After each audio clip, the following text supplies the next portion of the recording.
welcome to my 14th diary entry. That is an incredible number, isn't it? First thing first today, it is the 4th of April, which means it is my son's birthday. So happy birthday, mate. That's not the only time I've said happy birthday to him. That'd be really lazy, wouldn't it, if I just said hello to him while I'm recording this. No, I've seen him, in fact, this morning. Not approached him because obviously we're distancing, we're isolating. But I did take his presents round to him this morning. Left him on the doorstep because, you know, don't want that contact, obviously. And so happy birthday. Bit of a strange one, obviously. It's a bit of a strange week, really, for our birthday week. But certainly one we won't forget.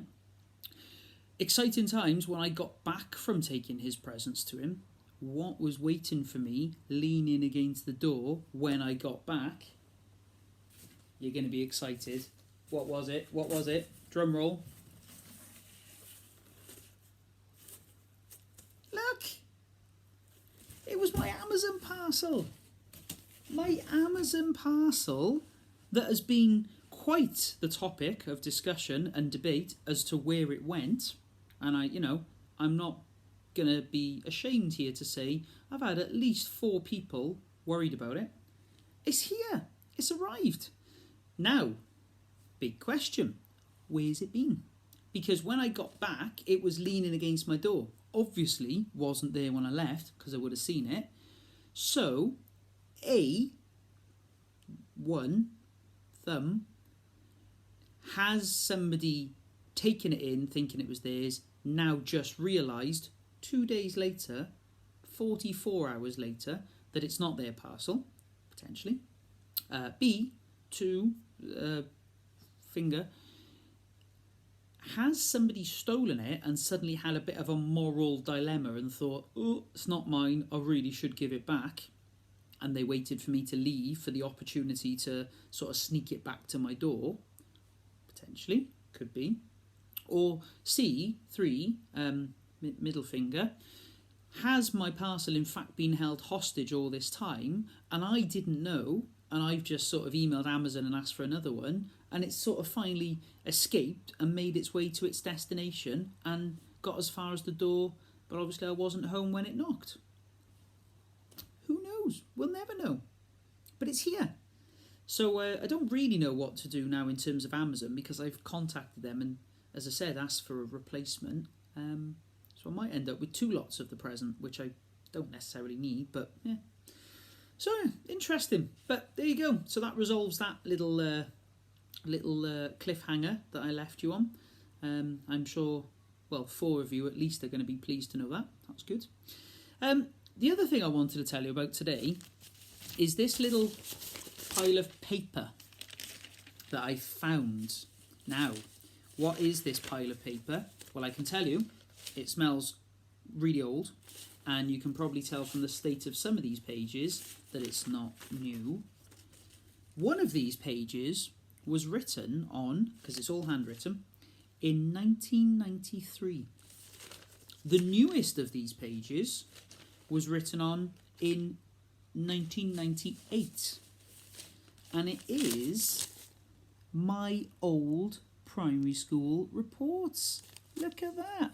1993, when I was, 6 years old by that summer. So I had a read of it, and I thought it'd be interesting to share this with you because I think you'll agree I've changed a lot since July of 1993 when I was 6 years old. 27 years ago. In the language section under oracy, it says, Scott is very reluctant to join in class discussions, needing encouragement to do so. However, he enjoys telling personal stories to the class. So I didn't really like talking about what the teacher was talking about, but I quite like sharing my own stories. As I said, lots has changed. Under the general remarks, at the sort of the summary at the bottom, it says, Scott is a bright boy, however, he could achieve more than he does, but he has a tendency to chatter, and so does not concentrate fully on his work. I think a lot of people would probably agree. Nothing like that anymore. That's not me in the slightest. My head teacher at the time said, "Concentrate very hard next year, Scott. You are capable of much higher standards." So I thought, I'll have a little look what I did next year. So 1994's report, when I was in year 2 at this point, which is the top of the infants, top of Key Stage 1. So I would have been just turned 7. Under the comments at the bottom, the general progress, it says, although Scott is quiet in class, he is able to participate in class discussion when he wants to and express himself clearly. So again, if the teacher's talking about something I want to talk about, I'll join in. If they're not bothered. It says, over the years, Scott has worked with increasing confidence, with less chattering, however, is very often daydreaming. So, here's what's happened here, kids. This year, lots of chat. Clearly, I was allowed to, although they pulled me up for it at the end of the year. This year, I know I had a really strict teacher, wasn't allowed to chat as much, so instead started daydreaming more. And all these years later, I think it's quite clear that that is not me in the slightest. Because here I am, on my own, talking basically to myself about things that interest me. Yeah. 27 years later, not a lot has changed. I will speak at you and me tomorrow.